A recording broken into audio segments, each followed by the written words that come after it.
Thank you.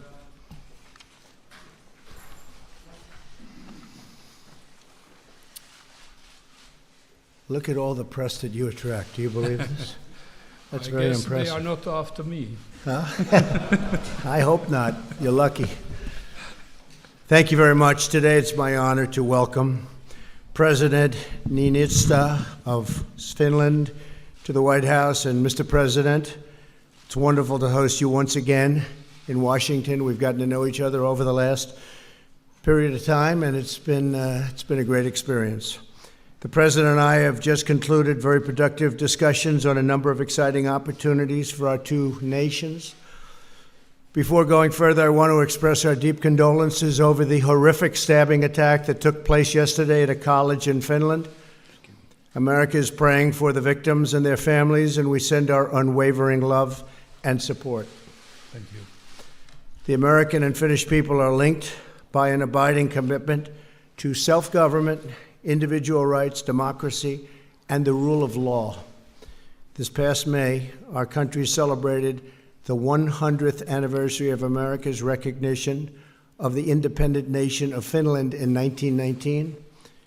As President Wilson wrote at the time, our recognition was prompted by the sympathies for a cause similar to that which caused our own Declaration of Independence in 1776. A century after we established diplomatic relations, the United States and Finland remain united by those same cherished values. Central to this effort is our nation's close cooperation on matters of security and defense. Although Finland is not a member of NATO, save a lot of money. Finland participates in many NATO missions and exercises, and I'm pleased that Finland is substantially increasing its military budget. America and Finland are also working together to advance stability, freedom of navigation, and respect for national sovereignty in the Arctic. Both of our nations are committed to a secure Arctic region free from external intrusion, interference, and coercion. Simply put, we believe that the affairs of the Arctic should be governed by the actual nations of the Arctic. And as you know, there are other people coming into the Arctic, and we don't like it. And we can't let it happen, and we won't let it happen. The United States and Finland are likewise partnering to ensure the security of 5G networks. It is critical that we use safe and trustworthy technology providers, components, and supply chains. We welcome the establishment of the OROS Innovation Center in Finland. Qualcomm has done a fantastic job with that. This innovation center will greatly expand American and Finnish businesses and cooperation in 5G. We're also glad that the Finnish company Nokia, it's a great company, a global leader in 5G technology, is developing its cutting-edge products right here in the United States at Bell Labs in New Jersey. Across the United States, foreign direct investment from Finland totals over $10 billion. Each year, Finnish-owned companies invest more than $120 million in research and development in America and expand our exports by more than $1 billion. Just today, Finnish Nokian Tires opened a new manufacturing plant in Dayton, Tennessee, a $360 million investment that is creating hundreds of brand new, beautiful jobs for a great state, Tennessee. We love Tennessee, so they made a wise choice. You never lose when you go to Tennessee. I encourage other Finnish companies to increase their investments in the United States. There has simply never been a better time to do business in America. We have passed the largest tax cuts and reform and also regulation cuts in the history of our country.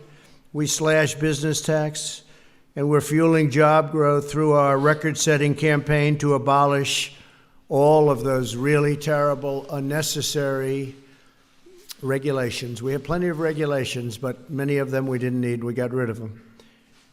The American economy is booming. Wages are rising, incomes are soaring, and unemployment has hit its lowest level in more than half a century.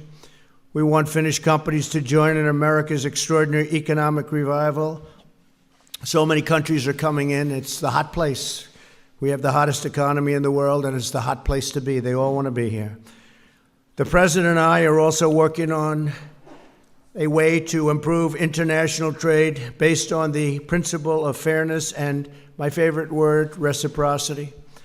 I hope that Finland, which now holds the rotating presidency of the EU Council, will support our efforts to achieve a mutually beneficial agreement with the European Union.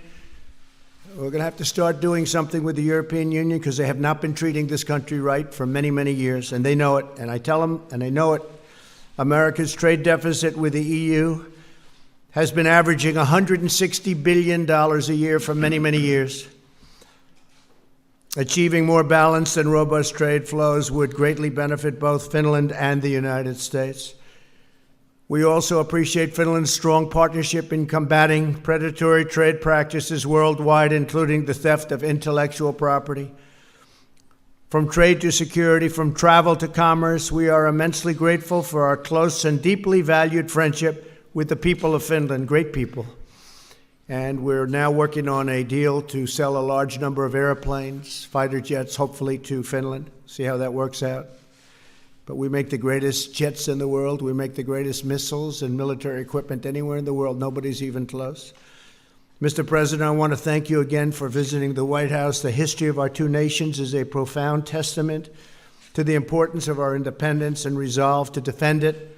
I look forward to continuing to work alongside of you as we safeguard our precious sovereignty and build a bright future of hope, harmony, and peace for the American and Finnish people. And thank you very much for being with us at the White House and the Oval Office. We had a very special number of hours. Appreciate it very much. Thank you, sir.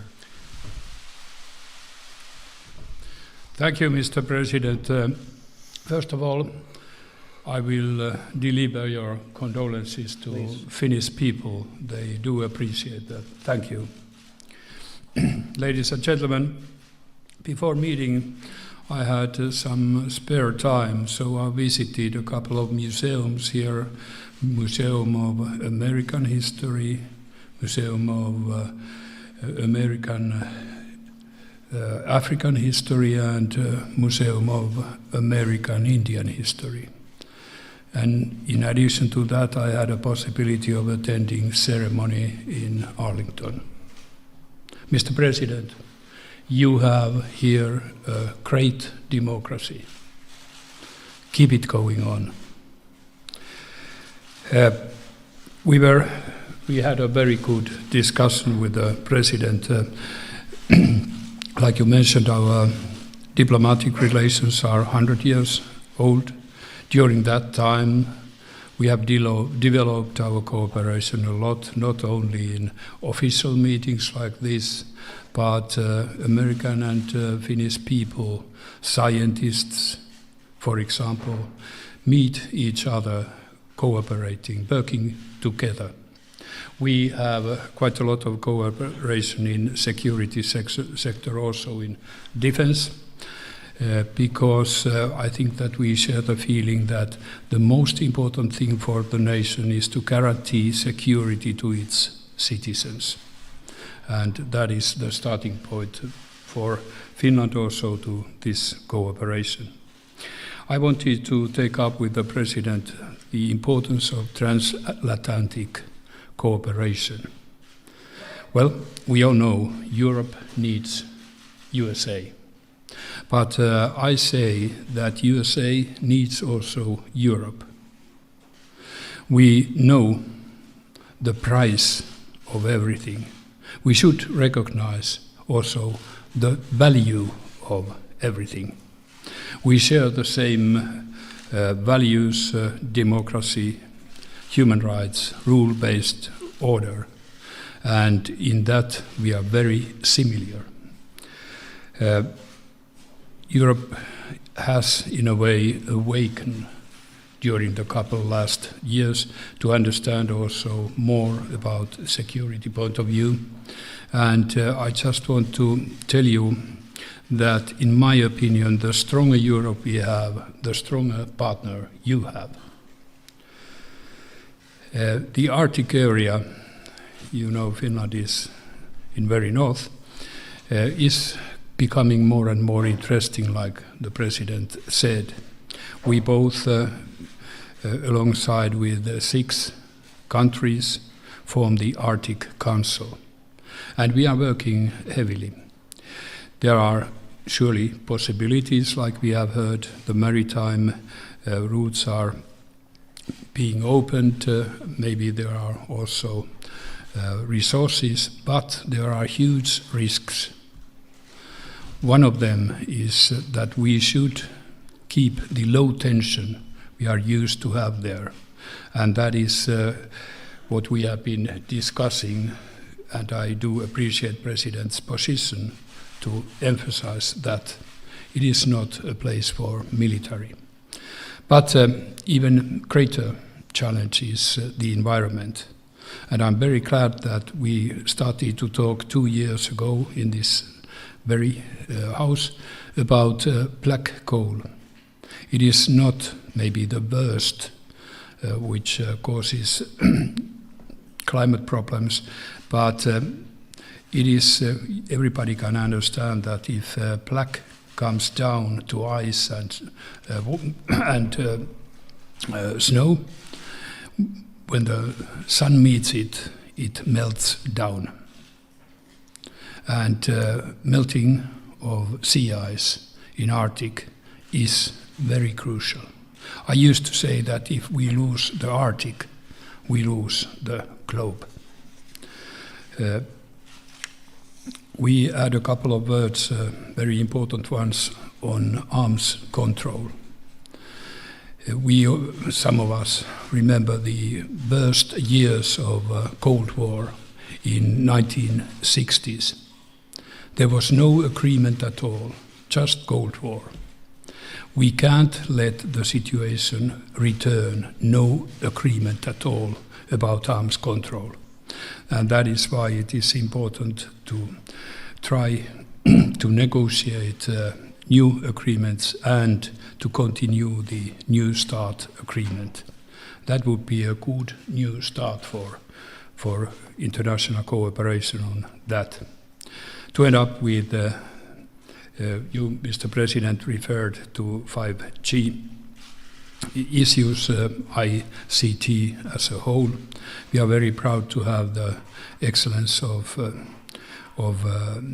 Center of Excellence of Hybrid in Helsinki.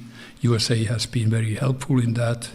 Very many countries are working there together to fight against the future danger of hybrid warfare. What comes to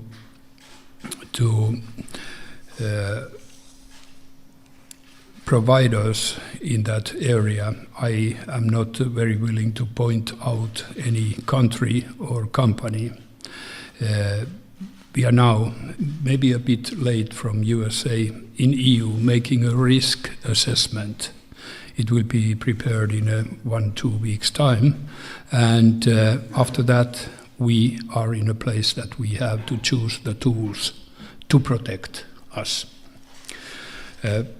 Mr. President, I want to thank you very much for having a possibility of meeting you here. It is very valuable, and I found our discussions very open, very interesting, and giving a lot to my little country. Thank you, sir. Thank you. Before we take questions, something happened that's been going on for many decades, and we came to a conclusion. Could I ask Ambassador Pence to just come up for 1 second and explain the importance of what just took place? Because this has been going on for many, many years. And this is Ambassador Pence, no relationship to our great Vice President. Hard to believe. Nobody believes that, but that's true. That was wonderful. Right? But I have been introduced as his father, his brother, his cousin, his uncle. We are friends. Good afternoon. When I arrived in Helsinki about 1.5 years ago, there were a stack of papers on the desk, a couple of which concerned indigenous peoples from the southwestern United States, Arizona, Colorado, including probably most predominantly, but generically I refer to them as Hopi Indians. They were one of the group. In 1895, a lot of their remains had been excavated and removed, along with about 500 artifacts, to Finland. And there they've remained despite a lot of activity to get them back. And I'll just jump to the end and say, through the good offices of our State Department, but in particular, President Niinisto and his entire team, we've secured a mutual agreement whereby all of those remains, including a number of petrified bodies, will be going back to be put back where they were buried. So it's special to us, and I think it's probably special to indigenous peoples everywhere around the globe, that we're all concerned about paying appropriate respect to those who have departed before us. So thank you. Thank you, both of you presidents, for supporting this. Thank you, fantastic, Jeff. Thank you, be careful. Thank you so much. Thank you. That's a great job, Mr. Ambassador. That's been going on for many, many decades. So I just want to thank you. Outstanding. John Roberts. Mr. President, thank you. President Niinisto. If I could, sir, I've got two pertinent questions to ask you. Maybe I could ask them separately to get a fresh answer out of each one. The three House committees that are looking into the impeachment inquiry gave notice today that they will be sending a subpoena to the White House for documents and other materials. Will you cooperate with those subpoenas? Well, I always cooperate. This is a hoax. This is the greatest hoax. This is just a continuation of what's been playing out, John, for the last, since my election, I would say, if you want, and probably we'll find out soon, but probably even before my election.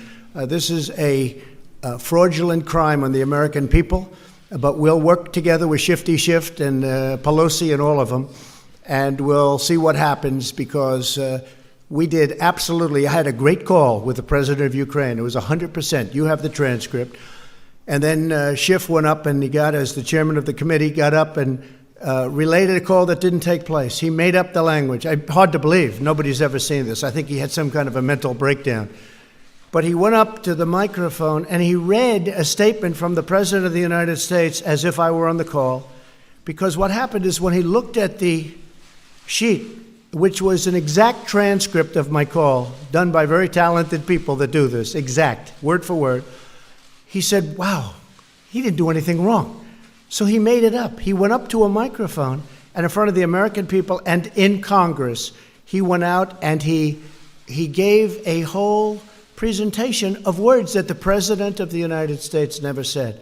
It has to be a criminal act. It has to be. And he should resign. And some people even say it was treason. But it was a very sad thing. Just so you know, the call was perfect, the real call, the call I made. Many people were on the line. I knew that because usually when I speak to foreign country leaders, you can name any one of them, but when I speak on the phone, I know that we have many people listening from various intelligence agencies. My knowledge, I know all about it.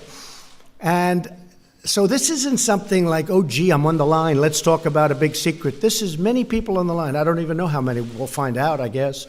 But many people. Mike Pompeo was on the line, didn't say anything. He just, because they listen for both knowledge and for security reasons and for lots of reasons. But the president of Ukraine at the United Nations the other day, and previous to that, he announced through his spokesperson, said there was absolutely no pressure put on him.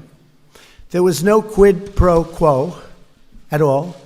And if you look at this whistleblowers, which I have a lot of respect for whistleblowers, but only when they're real, his report of the phone call was totally different than the fact.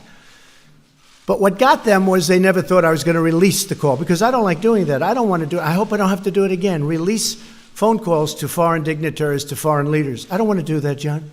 I don't want to do it again. But I did it with the permission of the Ukrainian government. We got permission. We called up their representatives and asked them, would it be okay? Otherwise, I couldn't have done it. And if I wouldn't have done it, I would have been exposed to a lie. Because the whistleblower report, didn't he say 7 or 8 times I said quid pro quo? In other words, you're going to do this or you're not going to get money. Now, in all fairness, Biden said it, and he's on tape. in all fairness, you have at least 4 United States senators, Democrats, that said it, and they said it a lot stronger than even Schiff and his made-up story said it. Obama, when he was dealing with the president of Russia, not Putin, he said, hey, tell Vladimir I can do a lot more after the election. You remember that? You didn't make a big deal out of that. Everybody thought, oh, isn't that cute? Isn't that cute? My talk and my response, Lindsey Graham said, I never knew you were that nice. I can't believe you were that nice. He said that loud and clear. It was perfect. It was perfect. Not a thing wrong with it. To impeach a president over a fraud that was committed by other people that want to win an election in 2020, which they won't, is incredible. This is the greatest hoax. Now, it's gone on for a long time. We had the Mueller collusion delusion, okay? That went on for years. And that's finally done. No collusion, no obstruction, no nothing. It was a joke, and everyone knows it. And it was from the day one. Now, I get 3 days of peace, and I'm walking into the United Nations, going to meet with the biggest leaders in the world, and I hear about the word impeachment. I said, what did I do now? And it was about a beautiful conversation that I had. And just remember this, the Ukrainian new president, a fine man, said, I don't know what you're talking about. There was no pressure. And he said it a number of times. Okay, what's your second question? Well, you shouldn't be asking 2 questions. Well, you're going to want to answer. Do me a favor. Ask one of the I will, but Finnish I think you'll want, John, I think you'll want to answer John, this question. ask sir. one of the Finnish And president. then can I come back to you? Because I think you'll want to We'll answer talk this one. later, sure. Well, it sounds like it might be a good question. Let me see if I like the question. Go ahead.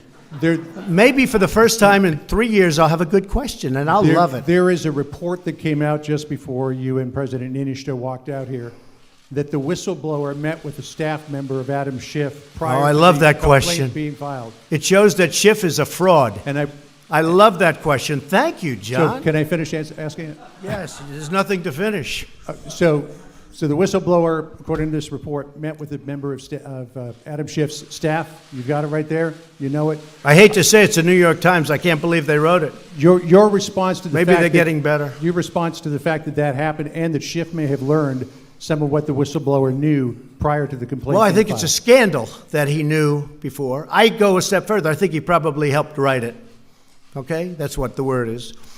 And I think it's, I give a lot of respect for the New York Times for putting it out. Just happened as I'm walking up here, they handed it to me. And I said to Mike, I said, whoa, that's something. That's big stuff. That's a big story. He knew long before, and he helped write it too. It's a scam. It's a scam. Just to finish on this, I appreciate it. I love that second question, by the way. Should have asked it first. But let me just tell you, the whole thing is a scam. The Mueller deal was a scam. The Russian collusion was a scam. You can ask Putin. Nobody's been rougher on Russia than Donald Trump, okay? Now, with that being said, it would be great to get along with Russia, and we will get along with Russia because it's smart. But nobody's been tougher on Russia than Donald Trump. Okay, ask one, please. Yes, President Niinisto, good to see you again. You had a conversation with President Trump about 5G and how Nokia, Finland's big company, could fill in that space. You also met with Chinese President Xi during the summer, in which you renewed the ties of friendship between the two nations. Do you believe that countries, particularly Western countries, that put Huawei equipment in their 5G cores are at risk of national security?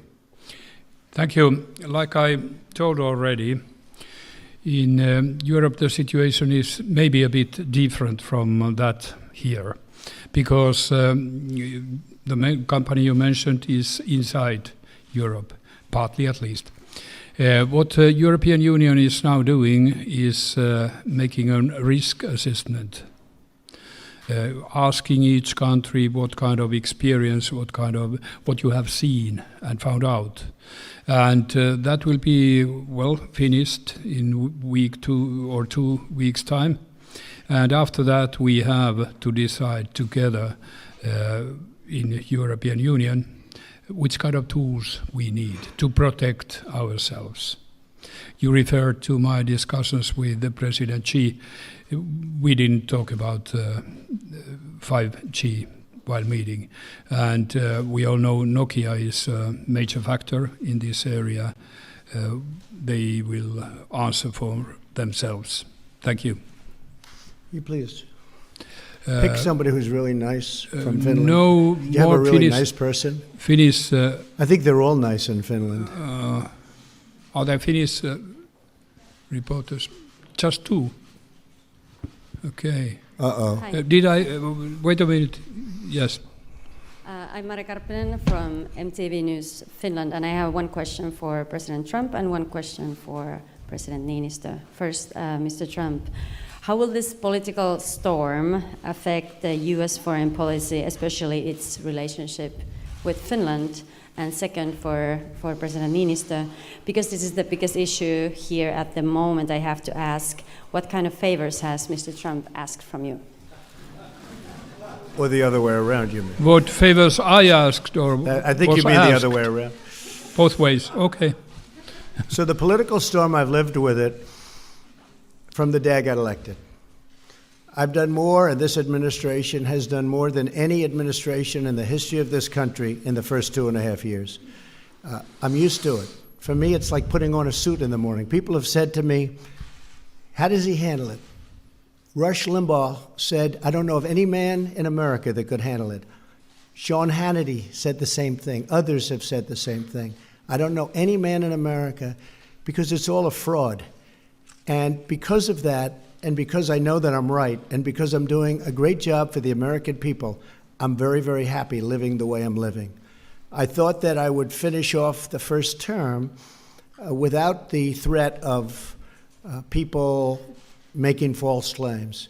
But this one turned out to be incredible, all because they didn't know that I had a transcript done by very, very talented people, word for word, comma for comma, done by people that do it for a living. We had an exact transcript. And when we produced that transcript, they died. Because you look at the whistleblower statement, and it's vicious, vicious. And that whistleblower, there's no question in my mind that some bad things have gone on, and I think we'll get to the bottom of it. I think it's going to be a total reversal.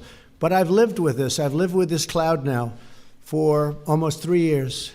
More than that, because it probably started even before.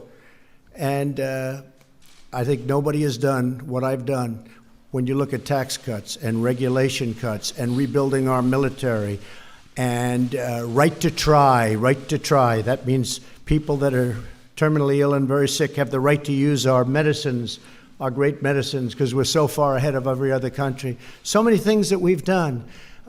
Our vets are now taken care of. We got choice. Nobody thought we could ever get choice. That's when you have to wait online as a vet. You go outside, you get a doctor, we pay the bill. You don't have to wait for 3 weeks to see a doctor if you're a vet. We cherish our vets. At least this administration does, but for many years they didn't. But I take care of the vets. No administration has done, and I've lived with it from the day I got elected.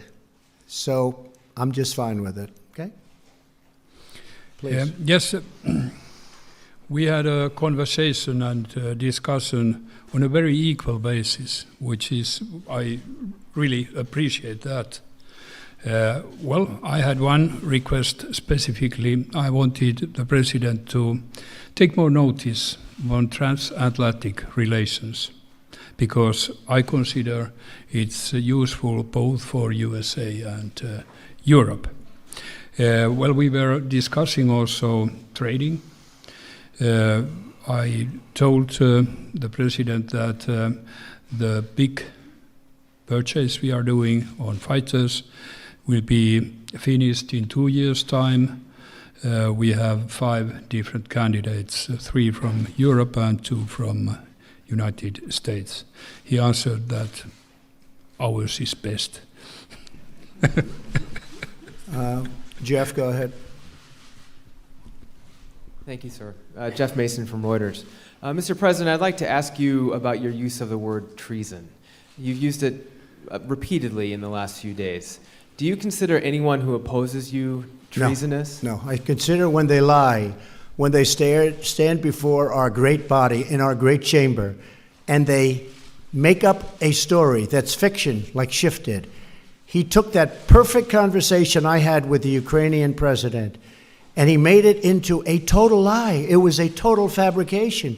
And you do admit that. It was a total fabrication. He said this is what, and the only ones that don't like my conversation are the ones that never read it, but they heard Shifty Schiff. That's what I call a lie, and because of the fact that he's lying about the President of the United States and as to what the President says. You know, I believe it or not, I watch my words very carefully. There are those that think I'm a very stable genius, okay? I watch my words very, very closely. And to have somebody get up and to totally fabricate a conversation that I had with another leader and make it sound so bad, it was so evil. And now I see this that just came out minutes ago, where he met at a time that was impossible to have done unless there's corruption involved. And just so you know, we've been investigating on a personal basis through Rudy and others, lawyers, corruption in the 2016 election. We've been investigating corruption because I probably will, I was going to definitely, but I probably will be bringing a lot of litigation against a lot of people having to do with the corrupt investigation, having to do with the 2016 election. For example. And I have every right to do that because the way they've treated me and other people, they've destroyed people. They've destroyed their lives with a phony charge that never existed, and that was collusion, never existed. And you had 18 people that hated Donald Trump, and you had Bob Mueller that hated Donald Trump. And in the end, they couldn't find one damn thing. I could find it on you. They couldn't find one thing about Donald Trump having to do with collusion. This is after 2 years and spending $42 million. And I've been looking at that long and hard for a long period of time. How it started, why it started. It should never happen to another president, ever. But I've been talking about it from the standpoint of bringing a major lawsuit, and I've been talking about it for a long time. We've been investigating the corruption having to do with what they did to my people. They destroyed many people. They came down to Washington to do a great job, and they left home. They left Washington dark. They were dark. They came down here, I say bright-eyed and bushy-tailed. They wanted to do a great job for the people. They wanted to do a great job. We won the election. And then they get served with subpoenas, all these subpoenas. Now look at Nancy Pelosi. Nancy Pelosi hands out subpoenas like, she has to approve it. She hands out subpoenas like they're cookies. You want a subpoena? Here you go, take them, like they're cookies.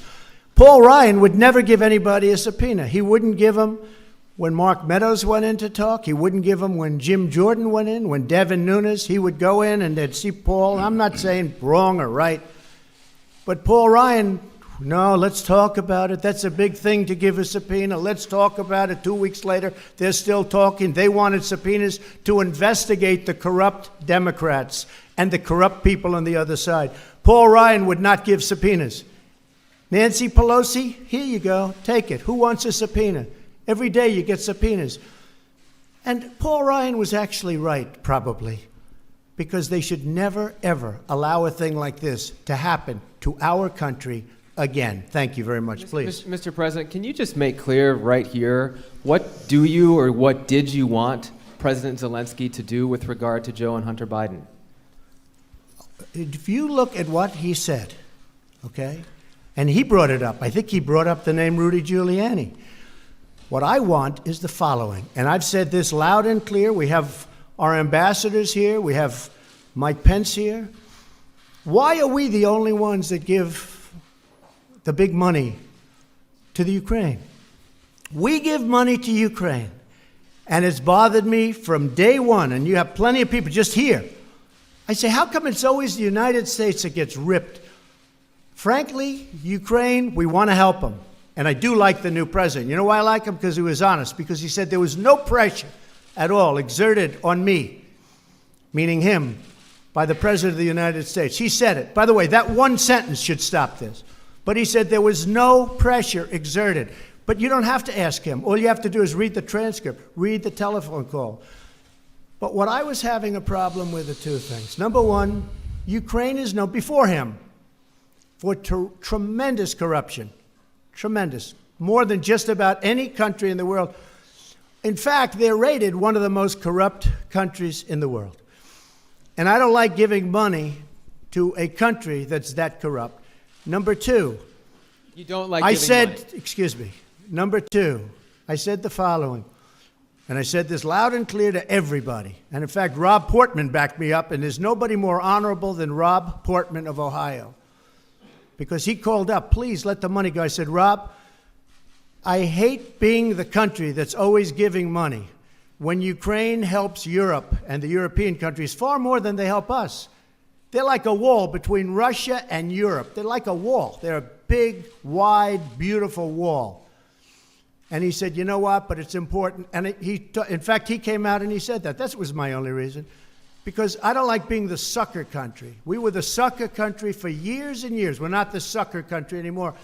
But I gave the money because Rob Portman and others called me and asked. But I don't like to be the sucker. And European countries are helped far more than we are. And those countries should pay more to help Ukraine. Ask a question, please. Thank you, sir. What about Mr. Biden? What did you want about Biden? What did you want him to look into on Biden?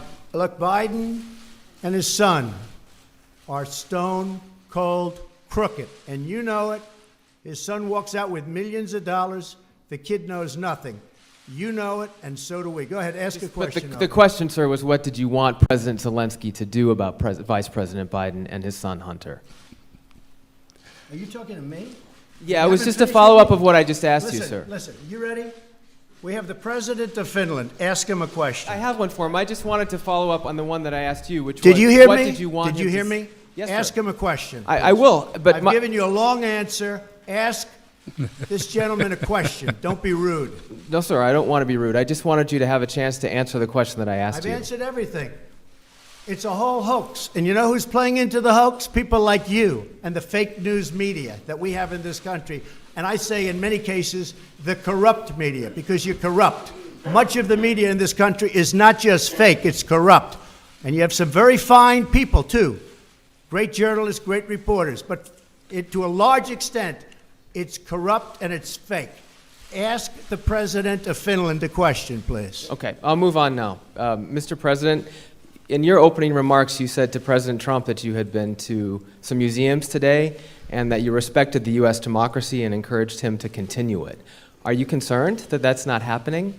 And my second question to you, sir, is the WTO ruled today in favor of the United States, saying that the United States can now impose tariffs on European goods because of illegal subsidies against Airbus. That was a big win for the United States, right?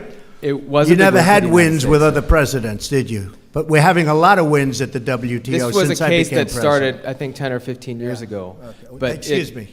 Your wins are now because they think I don't like the WTO and they want to make sure I'm happy. Because all of those countries were ripping off the United States for many years. They know that I'm wise to it. We've had a lot of wins. This was a $7 billion win. Not bad. But I think the question is for me. So the question, sir, is if you're concerned that the president will impose those tariffs and the effect that that may have on the economy.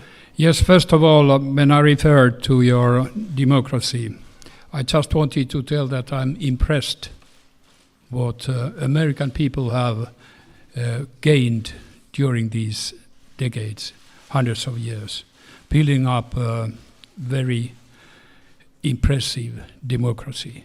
So keep it going on. To WTO, I have a lot of respect to multilateralism and to international institutions. So WTO has given now a decision which is, well, quite tough with Europe. But I just say that the WTO has said its opinion, and that's that.